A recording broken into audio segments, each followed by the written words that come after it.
Hi. അപ്പോൾ ഇന്ന് ഞാൻ വന്ന ടോപ്പിക് എന്ന് പറയുന്നത് നമ്മുടെ പ്ലസ് ടുവിലെ കുട്ടികൾക്ക് വേണ്ടിയാണ്. പ്ലസ് ടുവിലെ കുട്ടികൾക്ക് വേണ്ടി കറണ്ട് ഇലക്ട്രിസിറ്റി എന്ന് പറയുന്ന ചാപ്റ്ററിൽ നിന്നും ഡ്രിഫ്റ്റ് വെലോസിറ്റി ആൻഡ് റെസിസ്റ്റൻസ് അല്ലെങ്കിൽ റെസിസ്റ്റിവിറ്റിയുമായാണ് ഞാൻ സംസാരിക്കാൻ വന്നത്. അപ്പോൾ കൃത്യമായിട്ടും നിങ്ങൾക്ക് മനസ്സിലാവുന്ന രീതിയിൽ ഞാൻ അത് ഇവിടെ അവതരിപ്പിച്ച് തരും. അപ്പോൾ എല്ലാവരും ഇങ്ങോട്ട് നോക്കിക്കേ, നമുക്ക് നോക്കാം ഡ്രിഫ്റ്റ് വെലോസിറ്റി എന്താണ്. അതിനു മുമ്പേ ഇതൊരു കണ്ടക്ടർ ആണെന്ന് പഠിക്കാം. ഇതൊരു കണ്ടക്ടറാണ്. ക്ലിയർ? വേറെ ഡൗട്ടൊന്നുമില്ല. എടാ മക്കളെ, ഒരു കണ്ടക്ടർ ആണെങ്കിൽ ഇതിൻ്റെ അകത്ത് കണ്ടക്ടറിൻ്റെ അകത്ത് ഒരുപാട് ഇലക്ട്രോണുകളുണ്ട്. എന്ത് ഇലക്ട്രോൺ? ഫ്രീ ഇലക്ട്രോണുകൾ. അപ്പോൾ ഇവിടെ മൊത്തം ഒരുപാട് ഫ്രീ ഇലക്ട്രോണുകളുണ്ട്. ഞാനിപ്പോൾ ഒന്ന് മാത്രമേ വരയ്ക്കുന്നുള്ളൂ. അതിനർത്ഥം എന്താ? ഇവിടെ നമ്പർ ഓഫ് ഇൻഫൈനറ്റ്, എനിക്ക് എണ്ണാൻ കഴിയാത്ത അത്രയും ഇലക്ട്രോണുകൾ ഉണ്ടെന്നാണ് ഞാൻ പറയുന്നത്. മനസ്സിലായോ? ഇനി ഇവിടെ ആദ്യത്തെ കേസിൽ ഞാൻ പറയുമ്പോൾ ഞാനൊരു ഇലക്ട്രിക് ഫീൽഡ് കൊടുക്കുന്നില്ല. ഞാൻ ഈ ഒരു കണ്ടക്ടറിലേക്ക് ഒരു പൊട്ടൻഷ്യൽ കൊടുക്കുന്നില്ല, അല്ലെങ്കിൽ ഒരു സെല്ല് കണക്ട് ചെയ്യുന്നില്ല. നോർമൽ കേസിൽ ഇതുപോലൊരു കണ്ടക്ടറിൽ എന്തുകൊണ്ടാണ് കറണ്ട് ഉണ്ടാകാത്തതെന്നാണ് പറയാൻ പോകുന്നത്. അയ്യോ, നോക്കാം നമുക്ക്. കറണ്ട് കൊടുത്തില്ല എങ്കിൽ, ഇലക്ട്രിക് ഫീൽഡ് കൊടുത്തില്ല എങ്കിൽ, പൊട്ടൻഷ്യൽ വോൾട്ടേജ് കൊടുത്തില്ല എങ്കിൽ, ഇവിടെ നിങ്ങൾ ശ്രദ്ധിക്കുക, ടെമ്പറേച്ചർ കാരണം, നമ്മുടെ ടെമ്പറേച്ചർ കാരണം ഈ ഇലക്ട്രോണുകൾ സഞ്ചരിക്കാൻ തുടങ്ങും. അപ്പോൾ നമ്മൾ പഠിച്ചിട്ടുണ്ട്, what is current? Current is the flow of free electron. സ്വതന്ത്രമായി നിൽക്കുന്ന ഇലക്ട്രോണുകളുടെ ഫ്ലോയെ വിളിക്കുന്ന പേരാണ് കറണ്ട്. അപ്പം ചോദിക്കാം, സാറേ അങ്ങനെയാണെങ്കിൽ ടെമ്പറേച്ചർ കൊടുക്കുമ്പോൾ ഇലക്ട്രോൺ ഫ്ലോ ചെയ്യുന്നില്ലേ, അവിടെ കറണ്ട് ഉണ്ടായിക്കൂടെ എന്ന് ചോദിക്കാം. അങ്ങനെയല്ല. നമുക്ക് അത് കുറച്ച് കാര്യങ്ങളുണ്ട്, നോക്കിങ്ങോട്ട്. ഇലക്ട്രോണിന് എന്ത് കിട്ടും? ഒരു വെലോസിറ്റി കിട്ടും. ആ വെലോസിറ്റി കാരണം അവർ മൂവ് ചെയ്യും.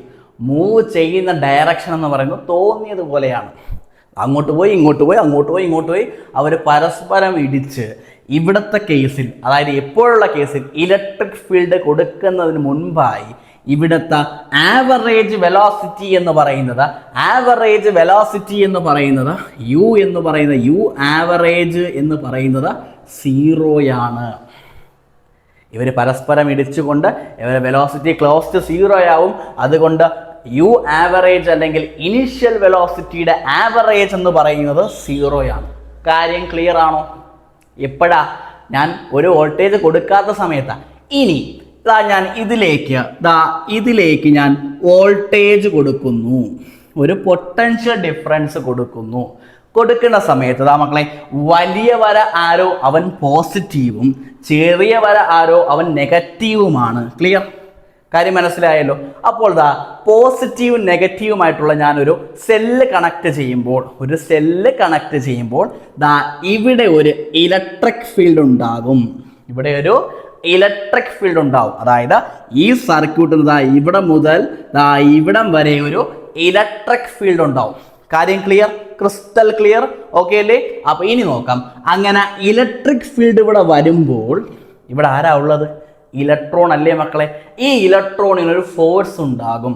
അപ്പൊ ഒരു കണ്ടക്ടറിലേക്ക് ഞാൻ ഇലക്ട്രിക് ഫീൽഡ് കൊടുക്കുമ്പോൾ അവിടെ ഒരു ഫോഴ്സ് ഉണ്ടാകും. ഫോഴ്സുമായി റിലേറ്റ് ചെയ്ത് പഠിച്ച ഇക്വേഷൻ ഒന്നാമത്തെ ഇക്വേഷൻ F = m/a ആണ്. അല്ല എങ്കിൽ എനിക്ക് ഫോഴ്സിന് വേറൊരു ഇക്വേഷനും കൊടുക്കാം. പറയാമോ ആർക്കെങ്കിലും? F = Q/E. Q × E എന്ന് വെച്ചാൽ ഇലക്ട്രിക് ഫീൽഡ് ആണ്. അപ്പം ഇവിടെ ഉണ്ടാകുന്ന ഫോഴ്സ് എന്ന് പറയുന്നത് ആര് കാരണം ഉണ്ടാകുന്ന ഫോഴ്സാ? ഈ ഇലക്ട്രിക് ഫീൽഡ് കാരണം ഇവിടെ ഇലക്ട്രോണിന് ഒരു ഫോഴ്സ് കിട്ടി. ഇവിടെയുള്ള ഇലക്ട്രോണിന് എന്ത് കിട്ടി? ഒരു ഫോഴ്സ് കിട്ടി. കാര്യം മനസ്സിലായോ? ക്ലിയർ ആണല്ലോ മക്കളെ? അങ്ങനെ ഒന്ന് ആലോചിച്ച് നോക്കിക്കേ. മക്കളെ, റസ്റ്റിലിരിക്കുന്ന വസ്തു, ഞാനിപ്പോൾ റസ്റ്റിലാണ്. എനിക്ക് ഒരാൾ വന്നതാ ഇങ്ങനെ ഫോഴ്സ് കൊടുത്തു കഴിഞ്ഞാൽ ഞാൻ എന്ത് ചെയ്യും? മൂവ് ചെയ്യത്തില്ലേ? സഞ്ചരിക്കത്തില്ലേ? അതേപോലെ എൻ്റെ വേഗത കൂടത്തില്ലേ? ഇപ്പം എന്നെ ഒരാൾ വന്ന് പെട്ടെന്ന് തള്ളിക്കഴിഞ്ഞാൽ, ഫോഴ്സ് കൊടുത്തു കഴിഞ്ഞാൽ ഞാൻ വേഗത കൂടിയാ പോണത്. ക്ലിയർ? പറഞ്ഞാൽ മനസ്സിലായോ മക്കളെ? ഇങ്ങോട്ട് നോക്ക്. അപ്പം ഇവിടെ ഈ ഇലക്ട്രോൺ എന്ത് ചെയ്യും മക്കളെ? ആക്സിലറേറ്റ് ചെയ്യും. വേഗത കൂട്ടും. എങ്ങോട്ട് കൂട്ടും? അതാണ് പഠിക്കേണ്ടത്. എങ്ങോട്ടാ കൂട്ടേണ്ടത്? നോക്ക്, ഇലക്ട്രിക് ഫീൽഡ് എങ്ങോട്ടാണോ പോകുന്നത് അവന് ഓപ്പോസിറ്റ് ആയിട്ടായിരിക്കും ഇലക്ട്രോണുകൾ ആക്സിലറേറ്റ് ചെയ്ത് പോണത്, വേഗത കൂട്ടി പോണത്. ക്ലിയർ? കാര്യം മനസ്സിലായല്ലോ? അപ്പോൾ ഓക്കെ അല്ലേ മക്കളെ? ഇനി നമുക്ക് നോക്കാം. ഈ രണ്ട് ഇക്വേഷനും F equal to M A എന്ന് പറയുന്ന ഇക്വേഷനും F equal to Q E എന്ന് പറയുന്ന ഇക്വേഷനും ഞാൻ ഈക്വൽ ആണെന്ന് പറഞ്ഞു. അപ്പോൾ ഇതാ M A equal to Q E എന്നെനിക്ക് എഴുതിക്കൂടെ? M A equal to Q E എന്ന് എഴുതാം. എനിക്ക് എന്താ വേണ്ടത്? ആക്സിലറേഷൻ ആണ് കണ്ടുപിടിക്കേണ്ടത്. കാര്യം ഫോഴ്സ് കാരണം ഇലക്ട്രോണിനൊരു മൂവ്മെന്റ് ഉണ്ടാവും, വേഗത കൂടും. വേഗത കൂടി എന്ന് വെച്ചാൽ അവിടെ ആക്സിലറേഷൻ ഉണ്ടായി എന്നാണ് അർത്ഥം. എ കണ്ടുപിടിക്കാൻ വേണ്ടി നോക്കിക്കേ, m A equal to Q E എന്ന് വന്നു. എ കണ്ടുപിടിക്കാൻ a equal to Q e by m എന്ന് വന്നു. ക്യു ഇ ബൈ എം എന്ന് വന്നു. മക്കളെ, ഇവിടുത്തെ ക്യൂ എന്ന് വെച്ചാൽ ചാർജ് ആണ്. ആരാടാ ഇവിടെ ചാർജ് തരുന്നത്? ഇലക്ട്രോണുകളല്ലേ. ചാർജ് തരുന്ന ആരാണ്? ഇലക്ട്രോണുകളാണ്. ഇവിടെ മൊത്തം ഇലക്ട്രോണുകളാണെന്നാണ് ഞാൻ പറഞ്ഞത്. ആ ഒരു കണ്ടക്ടറിൽ ചാർജ് കൊണ്ടുവരുന്നത് ഇലക്ട്രോണുകളാണ്. അതുകൊണ്ട് ഈ ക്യൂ ഇവിടെ നിന്ന് മാറി a equal to e, capital e by m എന്ന് വന്നു. ഇത്രയും കാര്യം ക്ലിയർ ആണോ? അപ്പൊ ആക്സിലറേഷൻ കിട്ടി. ആ ഒരു ഇലക്ട്രിക് ഫീൽഡ് അങ്ങോട്ട് കൊടുത്തപ്പോൾ അതിനകത്തുള്ള ഇലക്ട്രോണുകൾക്ക് ഒരു ആക്സിലറേഷൻ കിട്ടി, ഓപ്പോസിറ്റ് ഡയറക്ഷനിലേക്ക് പോയി. അതുകൊണ്ട് ഞാൻ ഇവിടെ മൈനസ് കൊടുത്തു. ക്ലിയർ? കാര്യം മനസ്സിലായല്ലോ? ഓക്കെ അല്ലേ? അപ്പൊ എന്താ കണ്ടുപിടിച്ചത്? ആക്സിലറേഷൻ കണ്ടുപിടിച്ചല്ലോ. ക്ലിയർ ആയല്ലോ മക്കളെ? ഓക്കെ ആണല്ലോ? Acceleration a equal to minus ചെറിയ ഇ വലിയ ഇ ബൈ എം. ചെറിയ എന്ന് വെച്ചാൽ ഇലക്ട്രോൺ, വലിയ ഇ എന്ന് വെച്ചാൽ ഇലക്ട്രിക് ഫീൽഡ്, എം എന്ന് വെച്ചാൽ മാസ്. ഇത്രയും കാര്യങ്ങൾ അറിയാലോ. ഇനിയാണ് എന്താണ് ഡ്രിഫ്റ്റ് വെലോസിറ്റി എന്താണെന്നൊക്കെ പറയാൻ പോകുന്നത്. ഇതിയാണ്. നോക്കാം. ഞാൻ പറഞ്ഞായിരുന്നു മക്കളെ, ഒരു ഇലക്ട്രിക് ഫീൽഡ് കൊടുക്കുമ്പോൾ ഇലക്ട്രോണിന് ഫോഴ്സ് കിട്ടും. ഇലക്ട്രോൺ ഇലക്ട്രിക് ഫീൽഡിന് ഓപ്പോസിറ്റ് ആയിട്ട് മൂവ് ചെയ്യുമെന്ന് പറഞ്ഞായിരുന്നു. ഫോർ എക്സാമ്പിൾ, ഈ ഒരു ഇലക്ട്രോൺ ഇങ്ങോട്ട് മൂവ് ആവുന്നു. കാണാൻ കഴിയുന്നുണ്ടോ? ഈ ഒരു ഇലക്ട്രോൺ ഇങ്ങോട്ട് മൂവ് ആവുന്നു. നമുക്കുള്ള ഇവിടെ ഫിക്സഡ് ആയിട്ടുള്ള അയോൺസുകളുണ്ട്. നോക്കിക്കേ, ഇവിടെ അയോൺസുകളുണ്ട്. ക്ലിയർ ആണോ? അപ്പൊ ഈ സ്പീഡ് കൂടിയ ഇലക്ട്രോൺ വന്ന് ഈ ഫിക്സഡ് ആയിട്ട് ഇരിക്കുന്ന അയോണിനെ ഒന്ന് ഒറ്റ ഇടിയങ്ങ് ഇടിക്കും. അങ്ങനെ ഇടിച്ചു കഴിഞ്ഞാൽ ഇവരുടെ കൈനറ്റിക് എനർജി. അപ്പൊ ചോദിക്കും, എന്തൊരു കൈനറ്റിക് എനർജി എന്ന്? എന്താണ് കൈനറ്റിക് എനർജി? മക്കളെ, മൂവ് ചെയ്യുന്ന ഒരു വസ്തുവിനുള്ള എനർജിയാണ് കൈനറ്റിക് എനർജി. അപ്പൊ ആ ഫോഴ്സ് കാരണം, ഇലക്ട്രിക് ഫീൽഡിന്റെ ഫോഴ്സ് കാരണം ഇലക്ട്രോൺ വളരെ വേഗത്തിൽ വന്ന് ഇങ്ങനെ ഫിക്സഡ് ആയിട്ട് വെച്ചിരിക്കുന്ന അയോൺസിൽ ഇടിക്കുമ്പോൾ അവന്റെ വേഗത കുറഞ്ഞ് എങ്ങനെ പോകും? എങ്ങനെ പോകും പറ? വേഗത കുറഞ്ഞു. ഇങ്ങനെ ഒന്ന് പെട്ടെന്ന് ഇടിക്കുന്നു, പിന്നെ ഇതേ കണക്ക് പോകും, വളരെ സ്ലോ ആയിട്ട് പോകും. ക്ലിയർ ആണോ? അങ്ങനെ പോകുന്ന വെലോസിറ്റിയെ വിളിക്കുന്ന പേരാണ് ഡ്രിഫ്റ്റ് വെലോസിറ്റി. ക്ലിയർ? കാര്യം മനസ്സിലായ? ഇപ്പോഴല്ലേ ക്ലിയർ ആയത്? ഒന്ന് കമന്റ് ഇട്ടേക്കണേ. അല്ലേ? കാര്യം ഇലക്ട്രിക് ഫീൽഡ് കാരണം ഉണ്ടാകുന്ന ഫോഴ്സ് കാരണം ഇലക്ട്രോണിന് വളരെ വേഗത കൂടും. ആ വേഗത കൂടി ഇലക്ട്രോൺ ഫിക്സഡ് ആയിട്ട് വെച്ചിരിക്കുന്ന അയോൺസിൽ വന്ന് വളരെ വേഗത്തിൽ ഇടിച്ചുകൊണ്ട് പിന്നെ പോണത് എങ്ങനെയാ? പിന്നെ വളരെ സാവധാനത്തിൽ ഇങ്ങനെ പോകും. വിളിക്കുന്ന പേര്, ആ പോകുന്ന വെലോസിറ്റി വിളിക്കുന്ന പേര് ഡ്രിഫ്റ്റ് വെലോസിറ്റി. എന്തായിരിക്കും? Drift velocity. ക്ലിയർ? കാര്യം മനസ്സിലായല്ലോ? ഓക്കെ ആണല്ലോ? ഇനി ഇങ്ങോട്ട് നോക്കാം. അത് ഞാൻ ജസ്റ്റ് ഒന്ന് വരച്ച് കാണിച്ചു തരാം മക്കളെ. ഇത് പ്ലസ് ആയിട്ടുള്ള ഫിക്സഡ് ആയിട്ടിരിക്കുന്ന മാറ്റമില്ലാത്ത, പൊസിഷൻ ചേഞ്ച് ചെയ്യാത്ത അയോണാണിത്. അതേപോലെ ഇവിടെയും ഒരു അയോൺ ഉണ്ടെന്ന് വെച്ചോ. ഇലക്ട്രോൺ നിൽക്കുന്നു. ഇത് ഇലക്ട്രോണാ. ഇങ്ങോട്ട് വരുന്നു. ഇവനെ വന്ന് വളരെ വേഗത്തിൽ ഇടിക്കുന്നു. ഇടിച്ചതിന് ശേഷം ഇലക്ട്രോണിന് വഴി മാറി ഇങ്ങനെ പോവുകയാണ്. ക്ലിയർ ആണോ? അന്ന് ഇടിച്ചു ഇങ്ങനെ പോവുകയാണെന്ന് വെച്ചോ, സങ്കല്പിച്ചോ. ഇനി നോക്കാം മക്കളെ. ഇവിടെ ഒരു ഫിക്സഡ് അയോണിൽ നിന്നും ഇലക്ട്രോൺ വന്ന് ഇടിച്ച് വേഗത കുറഞ്ഞ് ഇങ്ങോട്ട് പോകുമ്പോഴുള്ള വെലോസിറ്റിയെ വിളിക്കുന്ന, ഇവിടെ നിന്ന് ഇങ്ങോട്ട് പോകുമ്പോഴുള്ള വെലോസിറ്റിയെ വിളിക്കുന്ന പേര് ഡ്രിഫ്റ്റ് വെലോസിറ്റി. എന്തായിരിക്കും? Drift velocity.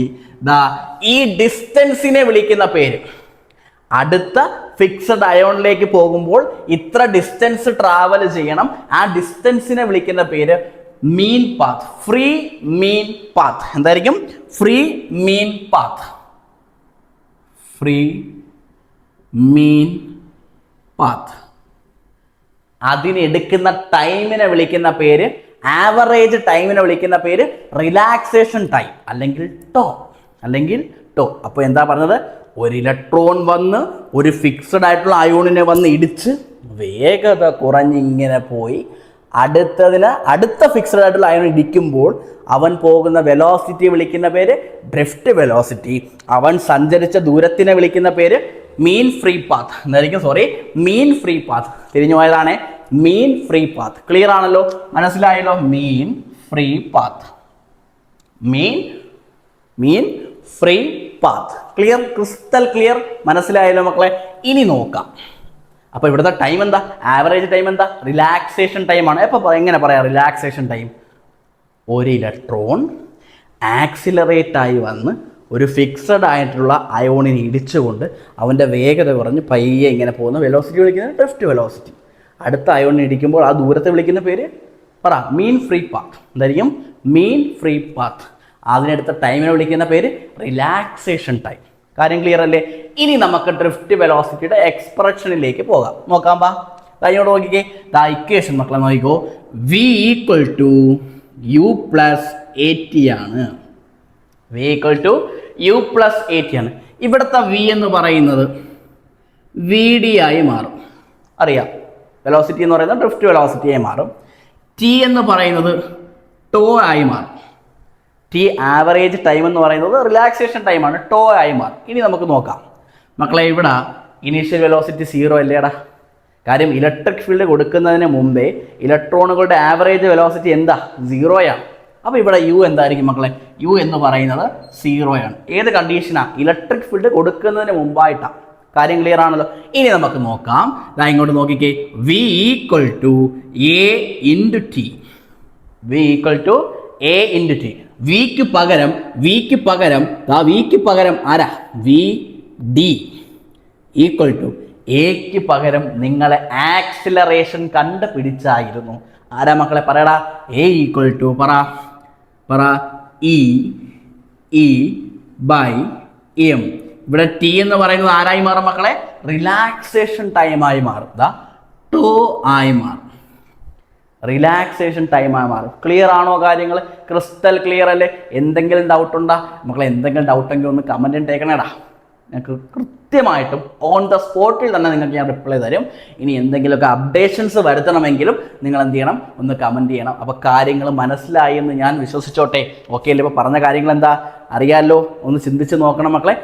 ഒന്നുകൂടെ കിട്ടിയില്ല എങ്കിൽ ഒന്നുകൂടെ നിങ്ങൾ ക്ലാസ് കണ്ടു നോക്കൂ. വളരെ എളുപ്പത്തിൽ അത് മനസ്സിലാവും. ജസ്റ്റ് ഒരു കാര്യം മാത്രം ആലോചിക്കുക. ഇലക്ട്രോൺ വേഗത കൂടി ഇലക്ട്രോൺ ഫിക്സഡ് ആയിട്ടിരിക്കുന്ന അയോണിൽ വന്ന് ഇടിച്ചു, വേഗത കുറയുന്നു. ആ വേഗത കുറയുമ്പോൾ ഒരേ വേഗതയിലായിരിക്കും പോകുന്നത്. വിളിക്കുന്ന പേര് ഡ്രിഫ്റ്റ് വെലോസിറ്റി. അപ്പം അടുത്ത അയോണിലേക്ക് പോകുന്ന ആ ദൂരമുണ്ടല്ലോ മക്കളെ, രണ്ടുപേരും തമ്മിലുള്ള ദൂരം വിളിക്കുന്ന പേര് മീൻ ഫ്രീ പാത്ത്. ക്ലിയർ അല്ലേ? മീൻ ഫ്രീ പാത്ത്. ക്ലിയർ ആണല്ലോ മക്കളെ? അപ്പോൾ അതിനടുത്ത ടൈമിനെ വിളിക്കുന്ന പേര് റിലാക്സേഷൻ ടൈം. അപ്പോൾ അത് കണക്ട് ചെയ്തിട്ടാണ് ഈ ഡെറിവേഷനിലേക്ക് വന്നത്. കാര്യങ്ങൾ ക്ലിയർ അല്ലേ മക്കളെ? പഠിച്ചെടുത്തൂടെടാ. ഓക്കെ. അപ്പോൾ അടുത്ത ക്ലാസ്സിൽ നമ്മൾ റെസിസ്റ്റൻസിനെ കുറിച്ചുള്ള ക്ലാസ് ആയിട്ടായിരിക്കും വരുന്നത്. അതുവരെ നമുക്ക് കാണാം. Okay, bye. I am signing off. Okay, thank U.